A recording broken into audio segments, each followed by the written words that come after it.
2 ദിവസത്തിന് മുൻപാണ് നടൻ മണിയമ്പിള്ള രാജുവിന്റെ കാറ് ഒരു ബൈക്കിൽ ഇടിക്കുകയും ബൈക്ക് യാത്രക്കാരനെ ഗുരുതരമായ പരിക്കേൽക്കുകയും ആശുപത്രിയിൽ പ്രവേശിപ്പിച്ചതും. എന്നാൽ കാർ അപകടത്തിന് പിന്നാലെ നടൻ മണിയമ്പിള്ള രാജു നടത്തിയത് പോലീസിനെ പോലും വട്ടം ചുറ്റിച്ച തന്ത്രപരമായ നീക്കമാണെന്നാണ് ഇപ്പോൾ പുറത്തുവരുന്ന വിവരങ്ങൾ.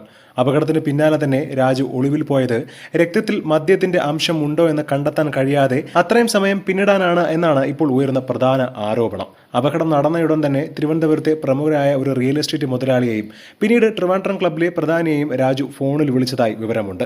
ഇതിന് പിന്നാലെയാണ് ഫോൺ ഓഫ് ചെയ്തു വെച്ച് അപ്രത്യക്ഷനായത്. പിന്നാലെ അദ്ദേഹം പോലീസിനെ തന്നെ കണ്ടെത്താൻ കഴിയാത്ത വിധം ഒളിവിൽ കഴിയുകയായിരുന്നു. മ്യൂസിയം പോലീസ് സ്റ്റേഷനിൽ കേന്ദ്രീകരിച്ച് നടത്തിയ അന്വേഷണങ്ങളിൽ പോലീസിനെ രാജു പൂർണ്ണമായും ചതിക്കുകയായിരുന്നുവെന്നാണ് വ്യക്തമാകുന്നത്. അപകടം നടന്ന രാത്രി തന്നെ മണിയമ്പിള്ള രാജുവിനെ കസ്റ്റഡിയിലെടുക്കാൻ പോലീസ് ശ്രമിച്ചെങ്കിലും അദ്ദേഹം വീട്ടിലില്ലെന്ന മറുപടി നൽകി പോലീസ് മടങ്ങുകയായിരുന്നു. അപകടം നടന്ന രാത്രി 2 വട്ടമാണ് പോലീസ് വീട്ടിലെത്തിയതെങ്കിലും താരം അവിടെ ഉണ്ടായിരുന്നില്ല.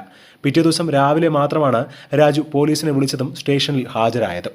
വൈദ്യപരിശോധന വൈകിപ്പിക്കാൻ നടത്തിയ ഈ നീക്കത്തിലൂടെ ശാസ്ത്രീയ തെളിവുകൾ ഇല്ലാതാക്കാൻ അദ്ദേഹത്തിന് കഴിഞ്ഞുവെന്നും വിമർശനമുയരുകയാണ്. ഇനി ഈ കേസിൽ പോലീസിന് ഒന്നും ചെയ്യാനില്ല. രാജുവിനെ രക്ഷിക്കാൻ പോലീസ് ബോധപൂർവ്വം ശ്രമിച്ചെന്ന ആക്ഷേപം ശക്തമായതോടുകൂടിയാണ് ഇപ്പോൾ സ്പെഷ്യൽ ബ്രാഞ്ച് ഈ റിപ്പോർട്ട് സമർപ്പിച്ചിട്ടുള്ളത്. എന്താണ് ഇതിനെക്കുറിച്ചുള്ള നിങ്ങളുടെ അഭിപ്രായം എന്ന് താഴെ മറക്കാതെ കമന്റ് ചെയ്യുക. ഒപ്പം വീഡിയോ മറക്കാതെ ലൈക്ക് ചെയ്ത് സബ്സ്ക്രൈബ് ചെയ്യുക.